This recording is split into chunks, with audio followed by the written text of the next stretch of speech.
Good morning, Unity of Pompano. Good morning, good morning. She's here with us once again. We're so glad she's here. Won't you please welcome our featured soloist, Miss Amy Ione.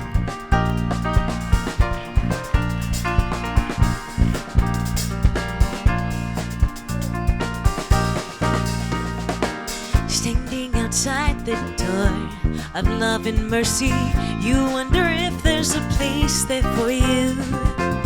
You know there's peace inside, but you're still searching for someone who understands the pain that you've been through. Well, the doors are locked, the lights are on. What are you waiting for? Come on in, welcome home. You are loved, you belong here now. No matter where you've been, come on in.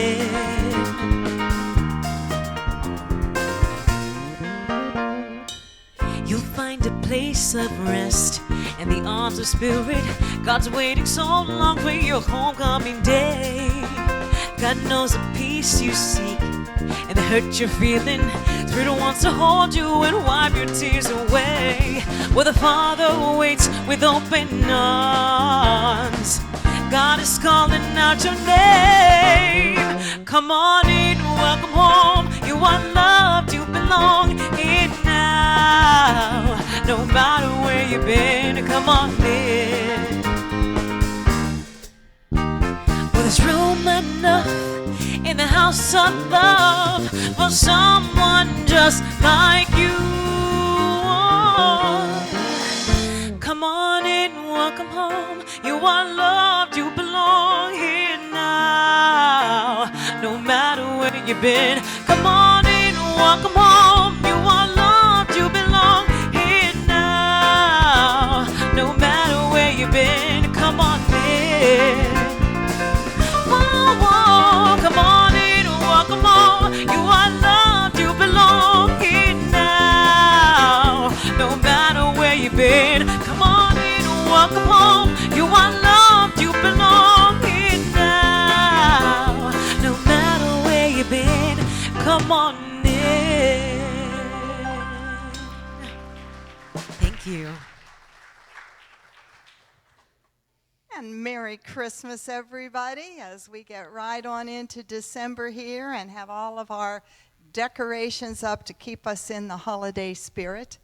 I'm happy to serve here as your co-ministers. I'm Bev Spivey with my husband, Reverend Lawrence Palmer. And thank you. And we look forward to a joyous season together. Please invite your family and friends to join us for our holiday services. And our live streamers, thank you for tuning in today. Please feel part of our spiritual family this morning. Settle in and have this celebration service with us. And we celebrate with our wonderful musicians under the direction of James McCoy. Thank you. Good morning. We just want to let all the live streamers know you can stay in your pajamas. It's fine. Okay? It's fine. Enjoy. We have Mr. John Rose at the piano with us this morning. We have Mr. Orlando Machado at the drum set with us once again this morning. And you met Amy, our featured soloist. And we have two of my favorite Christmas songs, I have to say. And we're going to be singing about eggshells as well here this morning, too. So you'll see what I mean. Interesting that they're your favorite songs since you picked the music. It means I didn't veto anything this week. That's right. They actually are two of my favorite Christmas songs. So. You'll see that, you know, unlike many of our Sunday services with music, when we get to the holidays, we use some of those traditional tunes that are familiar to so many of us who grew up in a traditional Christian church. So we always look forward to this holiday time. Well, let us remember that we do have a theme for this year that we have continued right on every month, centering on that knowing that there is just one humanity here with all of us in it, and we have many stories, each of us on our own path, and we're so grateful that we all congregate here and make up this spiritual family. So we're grateful for each and every person as we keep our awareness on that one humanity that we are. We have theme this week is Advent. So it's the Advent theme of love, and in a moment we're just going to have that reading. But let us have some prayer together. As we get centered, take a breath together, blow it out, and just be. Here we are. Be here now. Be here with each other in love, in warmth and appreciation. This is our Sunday morning that we dedicate to spiritual family. And with gratitude, we are here to share, to open our minds, open our hearts. And so it is. Amen. So now I'll invite Nancy to read our Advent. Good morning. I'm Nancy Cavathis. I'm a prayer chaplain here at the church, although I'm on a little hiatus. I also help John Dolan out with his cleaning crew. And, I'm also a fill-in staff person for Ron Smith when he's unavailable on his days off. The daily word for today is love. I immerse myself in God's love. God's love is a gift that each member of the human family shares. It is the love that binds us together and gives us the ability to create harmony in our world. When we make the decision to think, feel, and act lovingly, we live as the love that we are, and the love between us blossoms and grows. Today, I immerse myself in the awareness of God's love within me. My heart overflows with a renewed and growing awareness of this love that created and sustains me. I am motivated to give of myself in service to others. I release old resentments and offer forgiveness to those who have hurt me. I smile and share my joy. I embrace oneness with God and harmony with all people. Today's scripture is from 1 Corinthians chapter 13, verse 13. And now faith, hope, and love abide, these three, and the greatest of these is love. And now I will light the Advent calendar for love.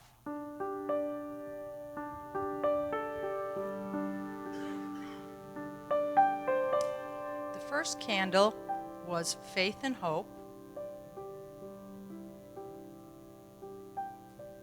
And the second candle was for peace.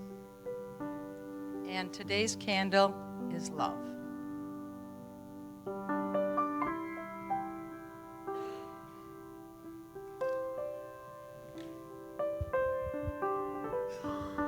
Let's stand and sing together. This is the song that says, In excelsis Deo, right? So, and for those of you who sang this in the church choir, we're going to have a moment of singing a cappella. So if you remember the alto or tenor parts, sing those out strong, okay?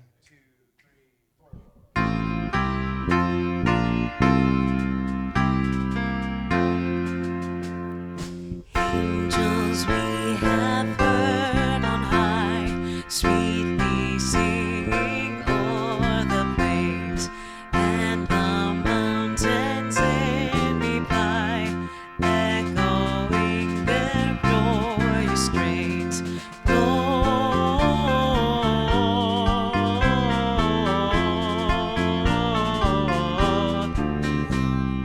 in excelsis Deo, Lord,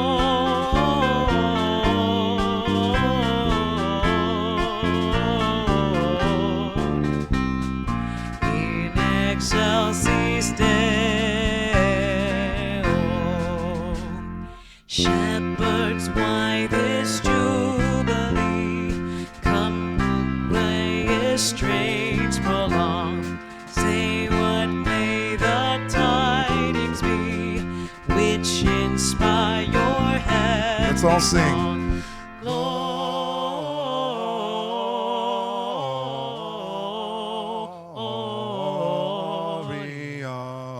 In excelsis Deo, Gloria.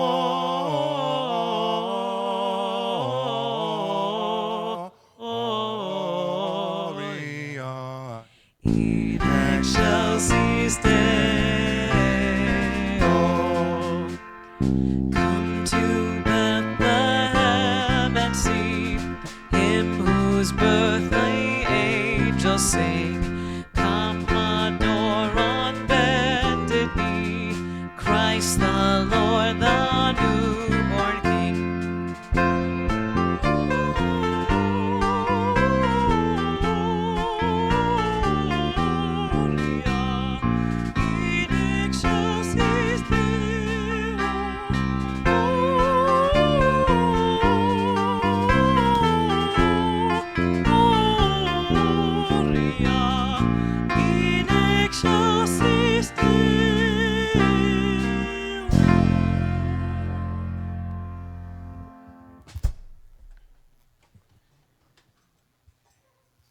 And if you're here for the very first time, we invite you to raise your hand so that we can give you a welcome.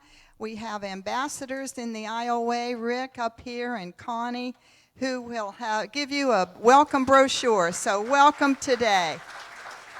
If you keep your hand up for a minute till you get your brochure, it's so important. You just wouldn't want to miss it. This will be the highlight of your day as you read about the Unity Movement and this Unity Center. Also, contact information in there, and I would remind any of you to check the website anytime for a way to contact us if you would like counseling or to let us know of things in your life, and also a way to keep in touch with all our events. And there's a way to donate there as well if you're away from service and miss your opportunity to give. So we take advantage of our website, and we really do welcome everybody. There's a fellowship time after every service, every Sunday. If you go through the hallway to Fellowship Hall, where we have snacks that our volunteers provide for us. And it's a good time for us to get to know each other a little better. In this special holiday season, make an effort to introduce yourself to somebody you haven't met before, and spread some warmth and joy to a new friend. So today, I also want to remind you about prayer. Very important to us here, and we have prayer chaplains who are dedicated to praying every day with any prayer requests and prayer concerns that you put in our prayer chest. It's located in the lobby. It's brought forward at the prayer time, so we remember to pray with each other. And we also have prayer available a half hour before every service in our chapel next door in the first room on the right. Afterwards, there's prayer available to you after the service as well, as the chaplains make themselves available. So prayer is very important, and if you don't know how to pray affirmatively or positively, and sit with the chaplain and have them give you a sample prayer and work with you on your prayer. Okay, some events today. Oh my goodness, this is just the highlight of the year. This wonderful speaker is going to be here. That would be me. One of the joys I have had in my spiritual path is making the transition from all of the Bible scriptures and songs and messages I heard growing up in my Methodist church and Presbyterian for a while. And then after a number of years of not being active in any congregation, I found Unity. And the light bulb went off, because our approach to looking at a modern idea of God, a modern understanding of the scriptures based on Bible scholarship and archaeology, has given me this passion to share with you. So if you could come today, starting at 12:30 right here in the sanctuary, I have some slides and a lot of information to share with you about the magic and the myth and the meaning of Christmas. And I think you'll be a little surprised about some of the details there. So grab something to snack on in fellowship, and then come on over here at 12:30. That will be on a love offering basis, and I look forward to meeting with you then. Next, we have our drumming. It is the solstice, and speaking of the meaning of Christmas, Christmas with Jesus as the reason for the season is a very new event. For years and thousands of years, the solstice was celebrated, and so we continue that on Saturday night, December 21st at 7 p.m., Pompano Beach Park in the grassy area. Look for us. Lawrence and I will be there, and however many of you can come out for that, for some solstice drumming as we welcome the bringing of light into the world. Next, we have our Christmas Eve service. Will be our traditional candlelight service. This would be wonderful to bring any family and friends. Arrange your Christmas Eve festivities around it, if you would, please. We'll just meet from 7 to 8. If you don't have connections, family, friends, things to do, and people to be with over the holidays, consider coming out for Christmas Eve. We're going to have cookies and coffee and punch afterwards for fellowship time, and we'll stay there and mingle together for a while. So come on out Christmas Eve, and on New Year's Eve we will have our traditional burning bowl service as well. Again, that's at 7 o'clock right here, where we burn and release those things we don't want to carry into the new year. And Lawrence and I will be leading both of those Eve services. We also have a wonderful opportunity for you coming up with a conference that we've been promoting because Lawrence and I are speaking, so why not? This is our first go at doing something outside Unity as we try to encompass more and more of our spiritual friends and acquaintances into the idea of spiritual community. And so we're participating in this conference, Reignite Your Light.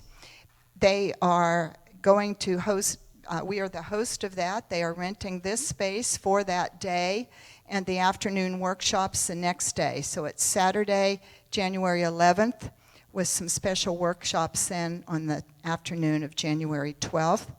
They have done specials for us, so it's a perfect time to give someone a Christmas gift. There's a 2-for-1 special right now, so 2 for the entrance of $149 if you do it in advance. And next week will be the last day. The 22nd is the last day for that special. When you click on the link on our website for this to purchase your tickets, you'll also see that they even have made a 3-payment payment plan to make it a little easier for all of the holiday finances. So please take advantage of that. And now let's stand and greet each other.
I know you're going to sit down any minute now, right? Last one standing has to lead the closing prayer. That always gets people in their seat, I've discovered. When I call people to classes, when we're having a class and we'd have a break and then we call back and people are still on break and I say, last one in your seat has to lead prayer after break. Boy, they scramble to get in. Although in unity, prayer is easy. We just affirm and get centered and know what it is that we're grateful for. So right now I'm grateful for all of you and this opportunity to just read something to quiet us down, to prepare for our meditation time.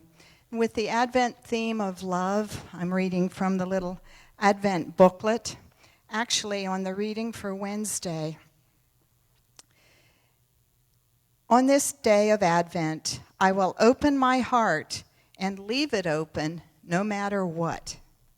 The New Thought leader Emmett Fox wrote, "There is no difficulty that enough love will not conquer, no disease that love will not heal, no door that enough love will not open."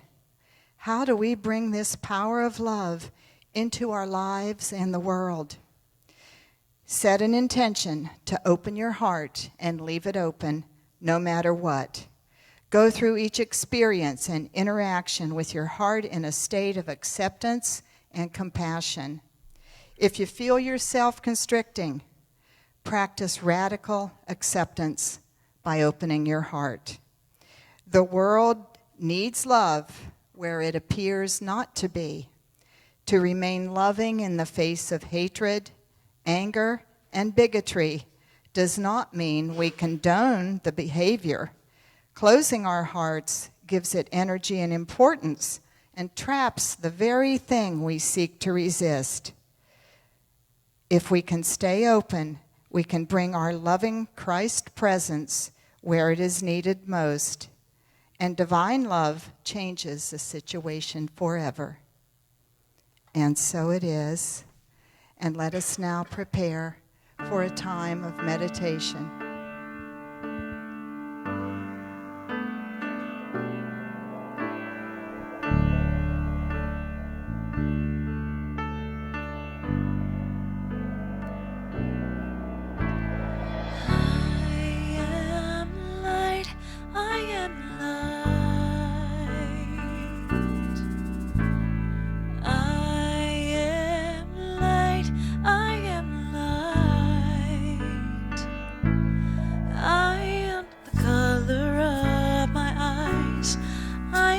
The skin on the outside. I am not my age, I am not my race. My soul inside is light.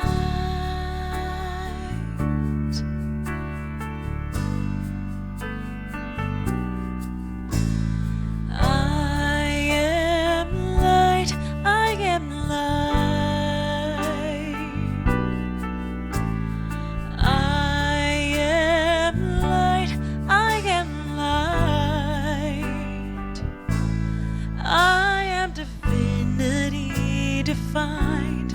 I am the God on the inside.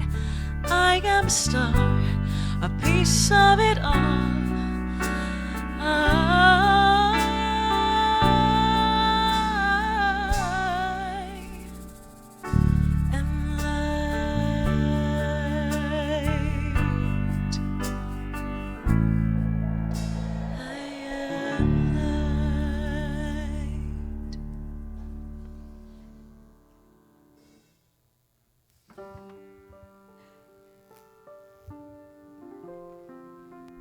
And now, as we prepare to go into meditation together, I invite you to close your eyes, to get comfortable, to remember that you are light, and to start with your breath, with the inhalation and an exhalation. And as you continue to breathe in and out, let the breath in be a reminder of the light and joy. And let your breath out release anything that is not in alignment with that light, with that joy of your being.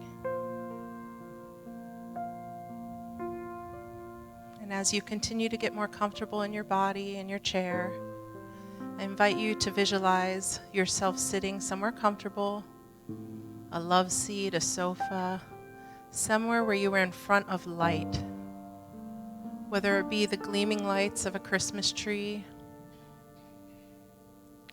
the flame of an Advent candle, or perhaps if you're up north, the light of a fire raging in front of you.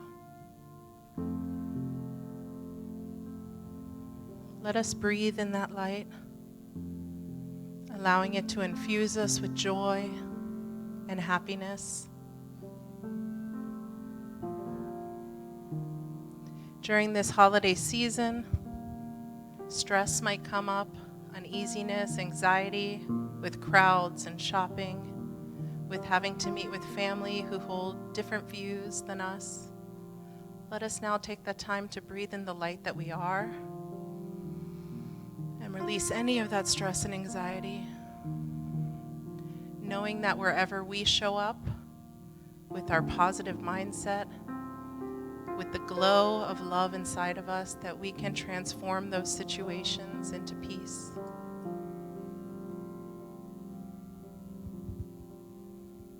During this holiday season, if we feel alone, if we feel sad for any reason, let us release that by breathing in more light and joy, knowing that we are never alone, that Spirit can always provide us with love. And this community is filled with people who love us, who are there to share their light with us as we are with them.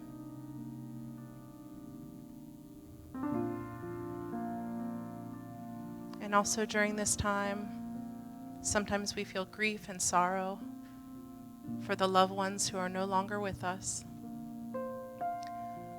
Let the light of the tree and the candle in the fireplace be a reminder that their light shines still. That when we look upon those lights, we feel the love, we feel that connection that is eternal. During this time, as you continue to breathe in the light and the joy and release anything that doesn't serve you, allow yourself to be filled with this light and joy as we go into the silence together.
And now as we gracefully move our awareness back to this sanctuary,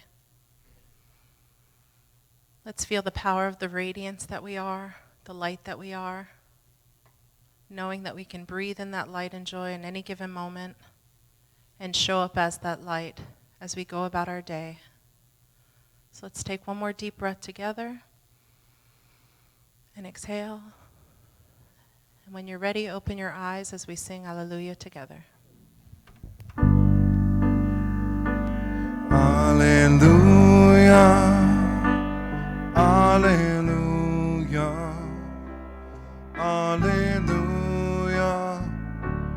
hallelujah, hallelujah, hallelujah, hallelujah, hallelujah,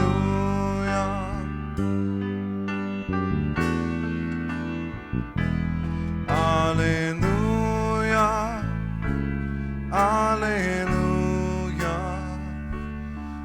hallelujah,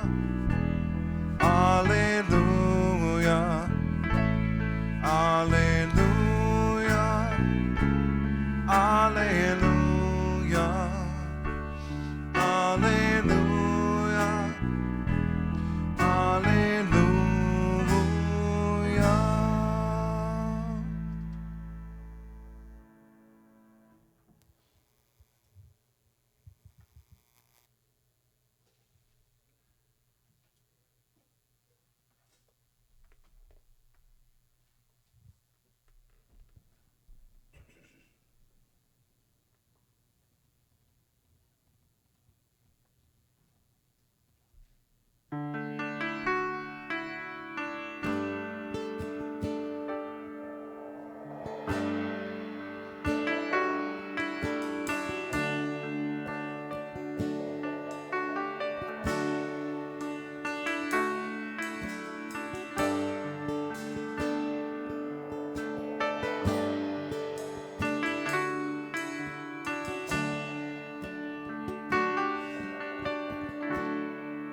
It was not a silent night. There was blood on the ground. You could hear a woman cry in the alleyway that night on the streets of Davidstown. And the stable was not clean, and the cobblestones were cold, and little Mary, full of grace, with the tears upon her face, and a mother's hands to hold. It was labor of pain. It was a cold sky above.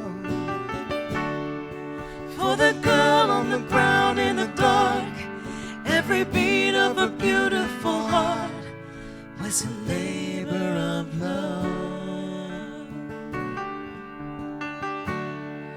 Noble Joseph by her side, calloused hands and weary eyes. There were no midwives to be found on the streets of Davidstown in the middle of the night. So we held her and he prayed. Shafts of moonlight on his face,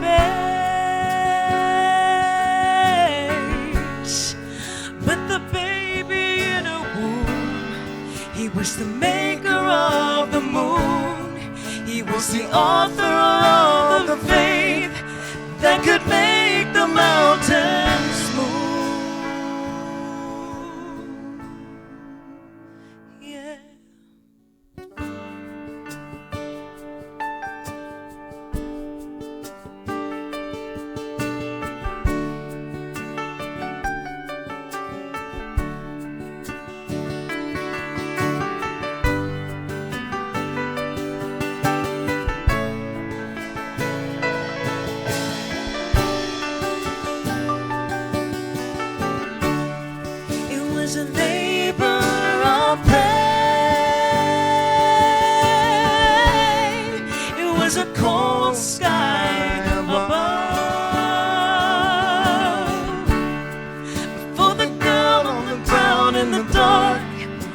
every beat of a beautiful heart was a labor of love. Little Mary, full of grace, with the tears upon her face, was a labor of love.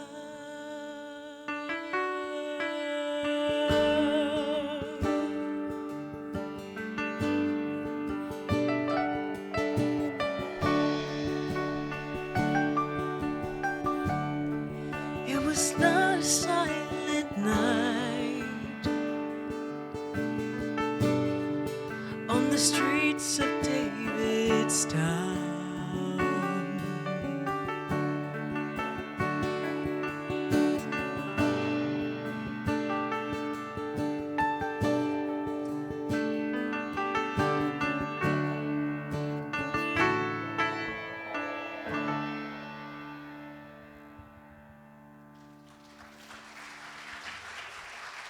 That's Amy Oning.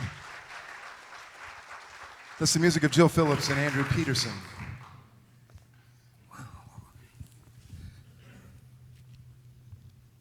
Thank you, band. How many of you never heard that song before? Wow, me either. Thank you, James, for bringing it to us. Wow, wonderful. Well, I welcome you to this third Sunday of Advent, as we've been talking this whole month about what Advent's all about, and to deepen our experience of Advent so that our experience of Christmas can also be deeper and more meaningful for us. I began the first week of Advent talking about the context, about where did Advent begin, what was going on when Advent really started, this sense of something's coming. And I shared with you from a traditional Christian point of view, the situation, the condition that in which Advent started was that of humankind's being in trouble. We go back to the story in the Garden of Eden where Adam and Eve disobeyed God, did something they weren't supposed to do. They fractured this perfect relationship with God, and they were in need of redemption. They were in need of salvation. They were in need of being rescued. And that was the situation in which Advent began, this idea of that something is coming, because right on the heels of that need, God showed up with a promise that one was coming that would take care of the needs of humankind. There was one coming who would bring redemption, who would bring salvation, who would bring rescue, bring whatever was needed there. In a metaphysical sense, we said that Advent started with this sense of longing that is within us, the longing for wholeness, the longing of being one within us. And again, the promise that came with that is from within us, that there is hope. That if the longing is there is a fulfillment of that longing. So it is in that we experience in the second week of Advent. And today, as we come to this third week, there's another component to this process of Advent that may be the most challenging for us, and that is this time of waiting. Because it hasn't happened yet. And it's going to happen, and we are anticipating that. And the whole experience of waiting is different for all of us. I saw a cartoon recently. The scene was obviously a doctor's waiting room, and this guy came in, sat down, and turned to the person next to him, which happened to be a skeleton, and said, "Have you been waiting long?" And you've all had that experience. I was in a doctor's office recently, and the wait turned into quite an extended time. The only magazines in the whole place was a Golf Digest. It was 3 years old. A women's high fashion magazine, and a drug rep's brochure about hemorrhoids. The hemorrhoid thing was the most interesting thing that was there, but you can only read it so many times. And isn't it wonderful? They call that place the waiting room. They don't even try to fool you. You're going to have to be waiting, so here's a place for it, right? Well, waiting is not easy for us, but it is a part of life. It's all around us all the time. A lot of times it's not noticeable. Those of you who have been to the beach, we live close to the beach, but it's kind of like you don't usually do the things that are close to you. I lived in St. Louis for 7, 8 years, and I talked to people who were born there, had never been up in the Arch. And I've known people that lived in New Orleans had never been to Mardi Gras. And here, right in Fort Lauderdale, Pompano Beach, we have people that never go to the beach. But if you go, or if you just know it, there's something called the tide. The tide comes in and the tide goes out. Well, there is a moment, I don't know how long a moment it is, but between the ebb and the flow of the tides, there's a moment of stillness where nothing's happening.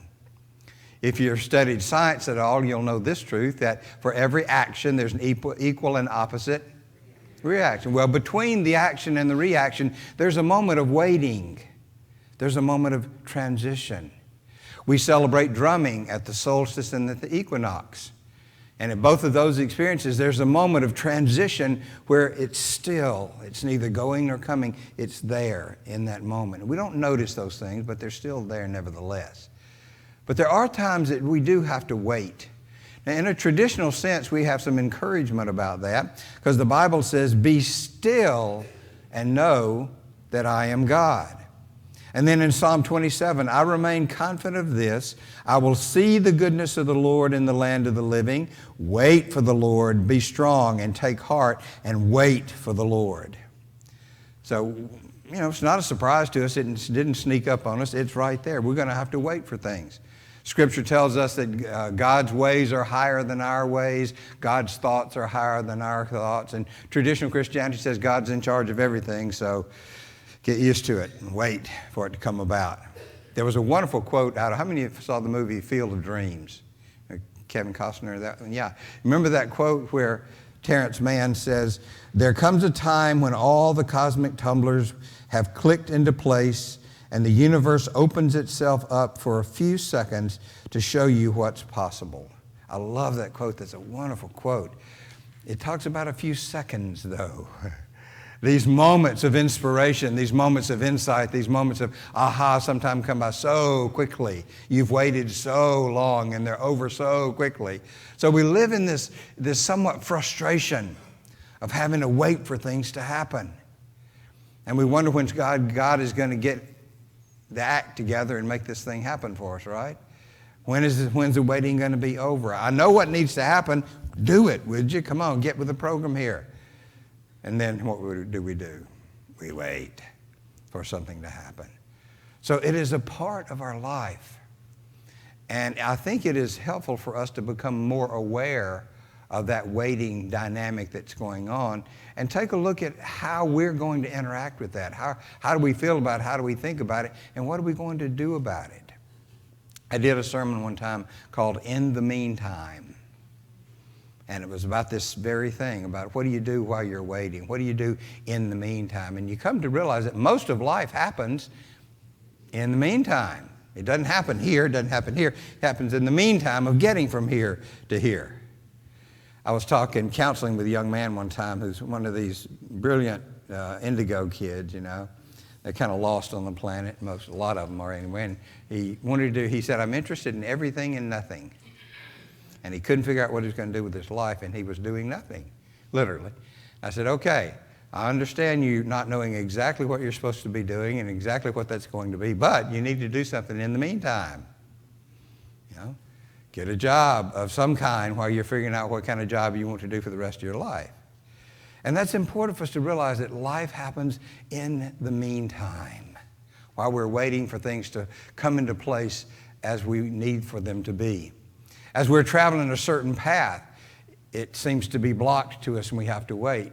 And for my own thinking about this when it happens to me, it's like, well, there's somebody that needs to be on the path that I need to meet, so I can't go down the path until they're there. But I've got to wait for that to happen. I can't make that happen. It's frustrating, is it not? But that's the dynamic in which we live. And in the traditional sense, we have to wait on God. God is almighty, God is all-knowing, God is all-powerful, and it's God's job to put everything together, and we're just at the mercy of how well that works or doesn't work. And sometimes we're okay with that. Sometimes you can get into a place of saying, okay, if that's the fact, if that's the way it might be, then I'm okay with it, and I'll just do whatever I need to do in the meantime. I will do what is mine to do in the meantime while God is working everything out. And sometimes you get so mad you just have to stomp your feet and shake your fist at heaven and whatever else you do to relieve that tension because you don't want to wait for things. But it's there nevertheless. That's the traditional way of looking at things. Things are going to happen when God gets them in place, when God makes them happen, and we can deal with that one way or the other. That's the traditional way of looking at it. But what if there's another way of looking at it? Instead of us waiting for things to work out there, instead of us waiting for the situation to change, instead of us waiting for the perfect circumstance to show up, instead of us waiting for that to move over there and this person to be there and this person to say that, what if there's another way? Now, we've talked all along the way about the metaphysical approach to Advent as well as the traditional approach. From a metaphysical point of view where things are in here, the waiting happens not so much about what's going on out there, but it's how we look at it here. And what if, instead of us waiting on everything else, what if everything else is waiting on us? Instead of us waiting on God to do something, what if God's waiting for us to do something? We got a lot of encouragement to think that way from Fillmore writings. In the like manner, the divine substance out of which all things are formed, in its spiritual freedom, is here in our midst, waiting for us to form it into whatever we may decree. Again, the human organism has a world of latent energies waiting to be brought into manifestation. And again, it is not the vain repetition of words over and over parrot-like. It is the quiet realization that there is a listening mind and a ready host of the great ideas of all times waiting for us. A couple more. We must begin to see this four-dimensional world within, with its innate capacity for all things. Everything is right here, all that ever was or ever could be, simply waiting to be brought forth into manifestation. And the last one, daily concentration of mind on spirit and its attributes reveals to man that the elemental forces that make matter are here in the ether, guess what? Awaiting our recognition and appropriation. That was such a revelation to me. In my own life, remembering those times when it was so frustrating, I'm ready to move on, but the circumstances aren't ready for me.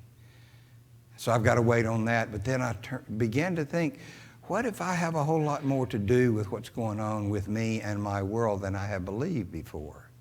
What if the traditional way might work if you can buy into all of that and not look outside the box? But what if there's a whole other box over here somewhere? What if it is really true that there's so much waiting for me? What if the next decision that I make sets a motion in movement that's going to change the world out there, when all the time I could be sitting here waiting for that to change out there all by itself, and it's waiting for me to change it? That just twisted my head around, maybe in the right way for a change. What if it's up to me? What if the decisions I make, what if the feelings I deliberately feel, what if the thoughts I deliberately think, what if the actions I intentionally take are the things that change the world? That sound familiar when you really think about it?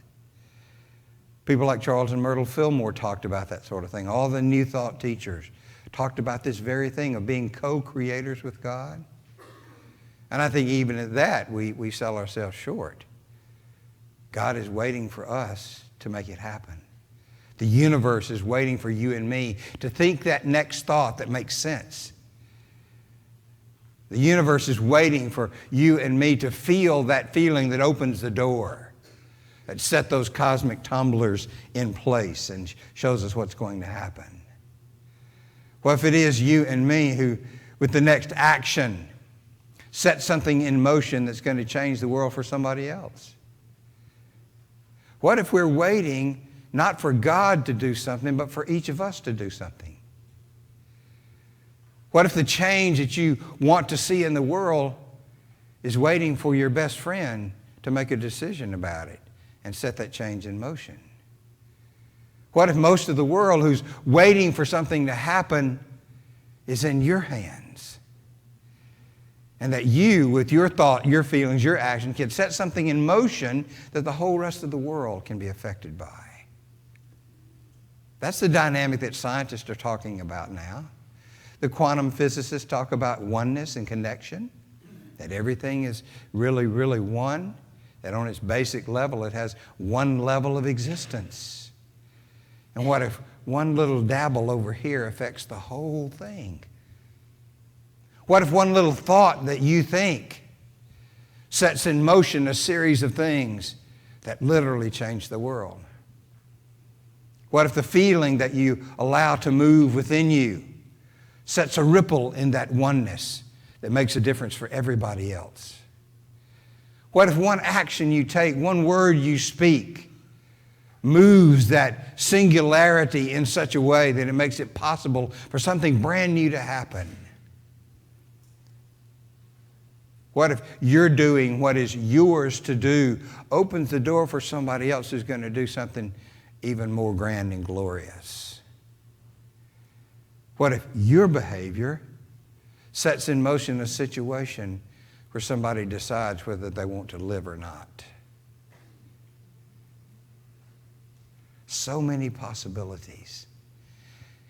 I think one of the reasons that I love Lent and Advent, Easter and Christmas so much, I think those are one of these moments that we spoke about a moment ago when the cosmic tumblers fall into place and the universe opens up to give us a brief view of things.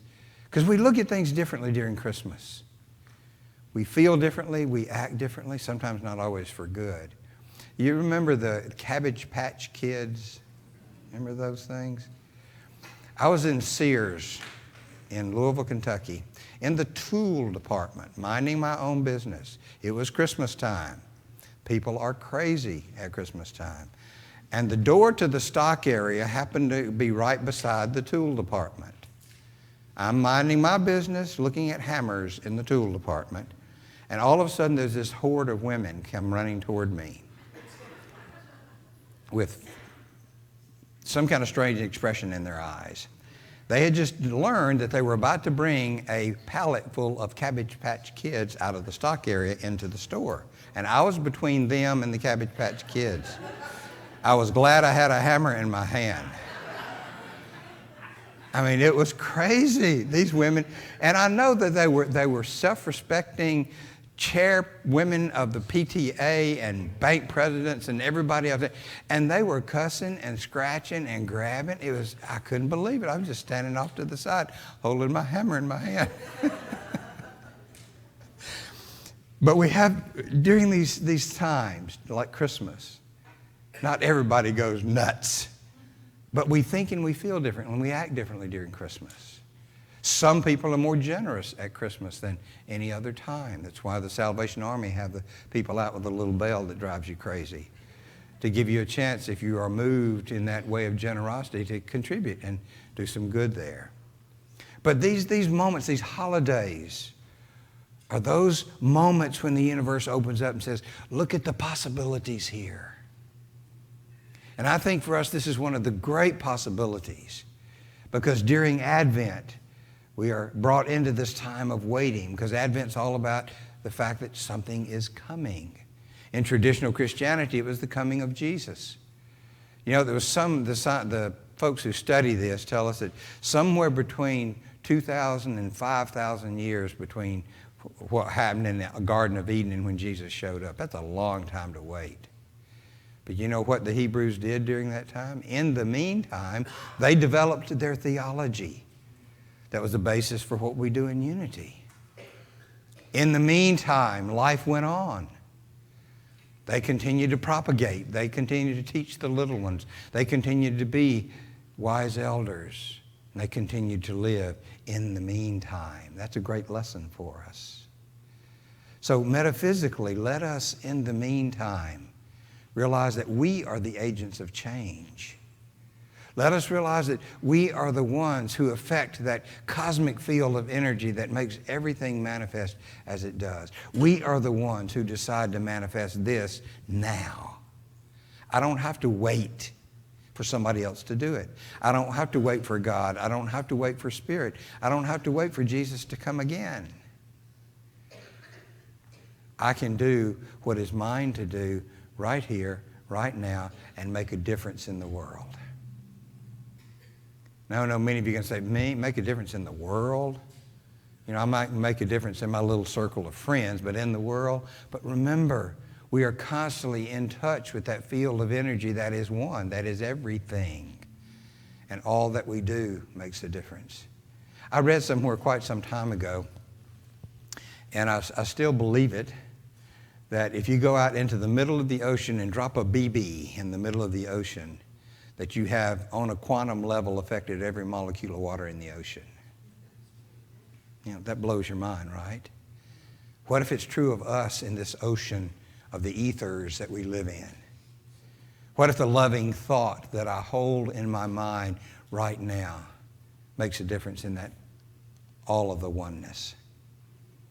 What if that one feeling of tenderness that I feel towards someone makes a difference in the whole field of energy?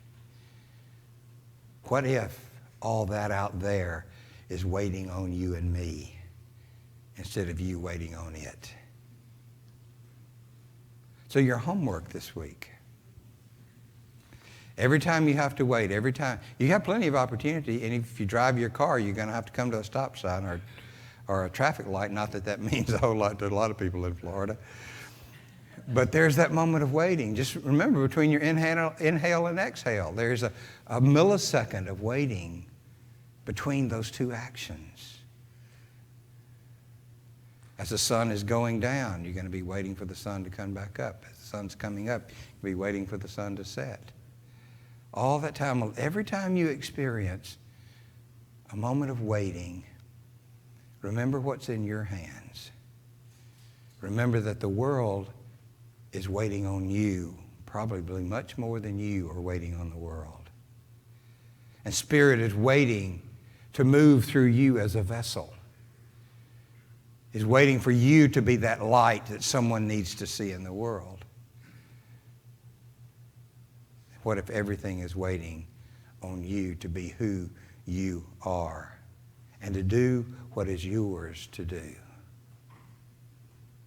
What if that's what's coming in Advent? What if you are the coming of Advent? Wow.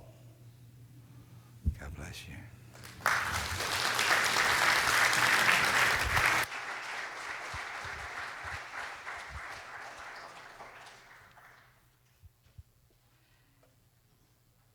And now we're waiting to take your offering.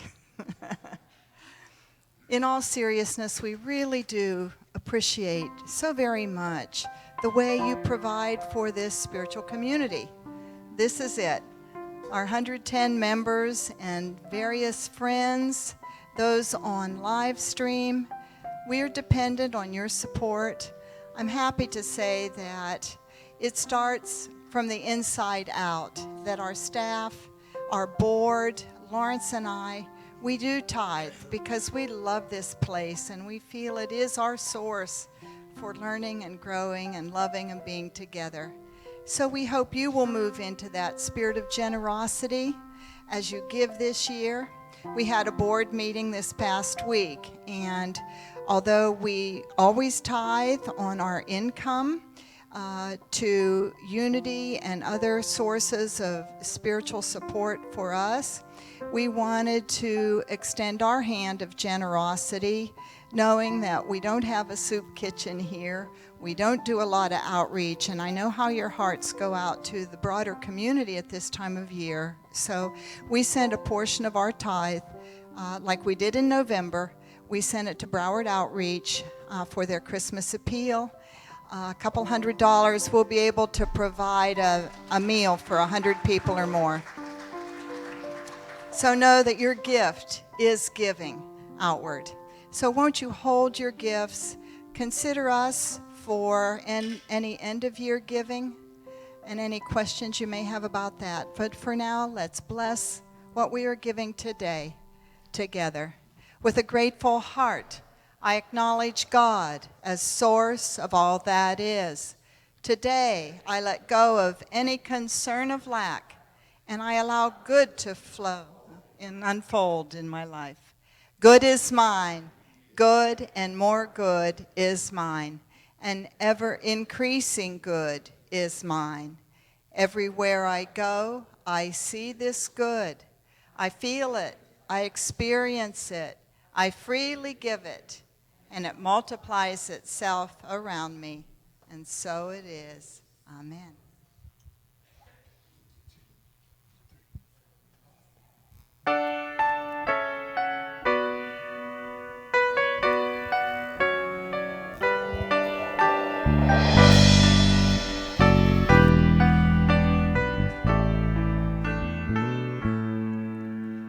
Do you remember me? I sat upon your knee. I wrote to you with childhood fantasies. Well, I'm all grown up now and still need help somehow. I'm not a child, but my heart still can dream. So here's my lifelong wish, my grown-up Christmas list. Not for myself, but for a world in need. No more lives torn apart, that wars would never start, and time would heal our wounds, and everyone would have a friend, and right will always win, and love would never end. No, this is my grown-up Christmas list.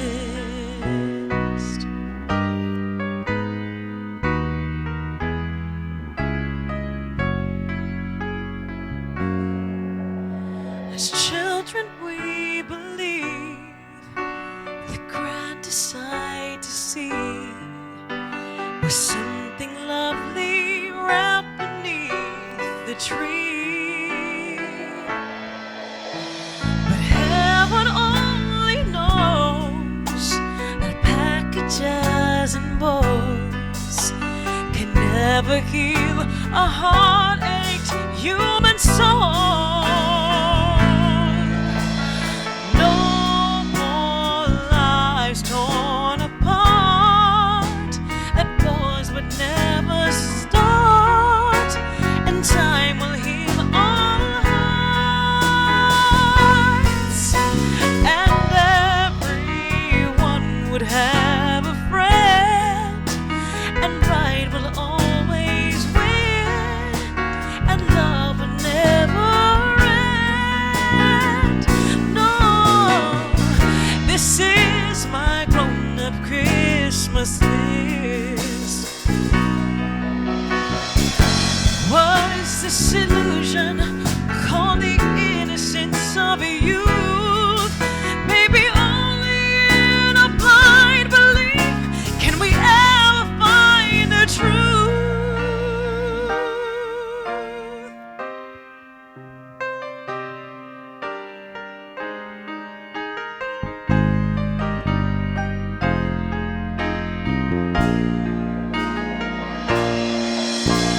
No more lives torn apart, that wars would never start, and time will heal all hearts, and everyone would have a friend, and right will always win, and love will never end. Oh, this is my grown-up Christmas list. This is my only lifelong wish. This is my grown-up Christmas list.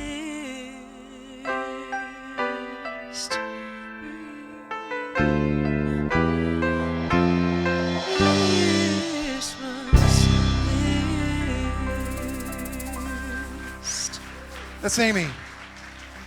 That's the music of David Foster.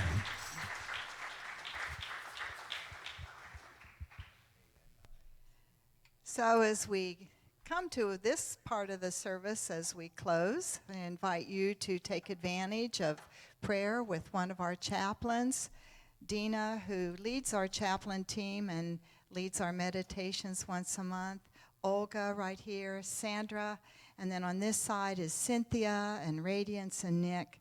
Go ahead and share some prayer time with them. And now let's stand and bless each other as we leave today. And then I'll be back here with those who can stay for the workshop at 12:30. So bless each other together. The light of God surrounds us. We are the light of God. The love of God enfolds us. We are the love of God. The power of God protects us. We are the power of God. The presence of God watches over us. We are the presence of God. Wherever we are, God is, and all is well.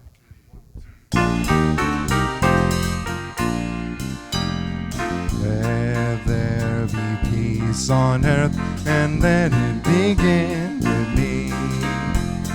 Let there be peace on earth, the peace that was meant to be. With God as creator, family all the way. Let us walk with each other, perfect harmony. Let peace begin with me. Let this be the moment now. With every step I take, let this be my joyous vow. To take each moment and live each moment, peace eternally. Let there be peace on earth, let it begin with me.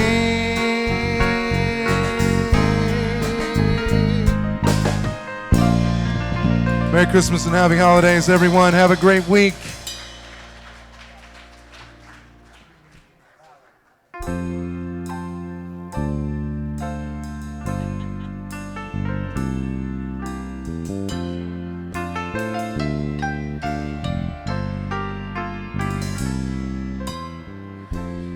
Have yourself a merry little Christmas. Let your heart be light. From now on, our troubles will be out of sight.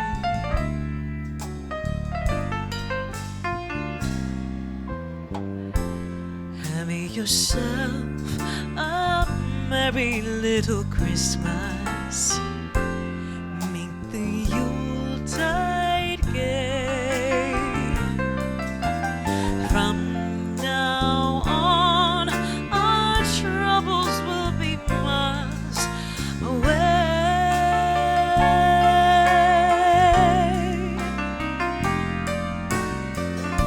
Here we are as in olden days, happy golden days of yore. Faithful friends who are dear to us, gather near to us once more. Through these we all will be together, if the fates allow. Hang a shining star upon the highest bough,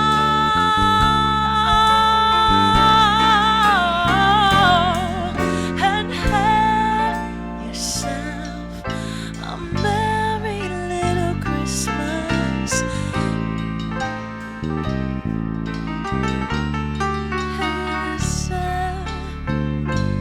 Have yourself a merry little Christmas now.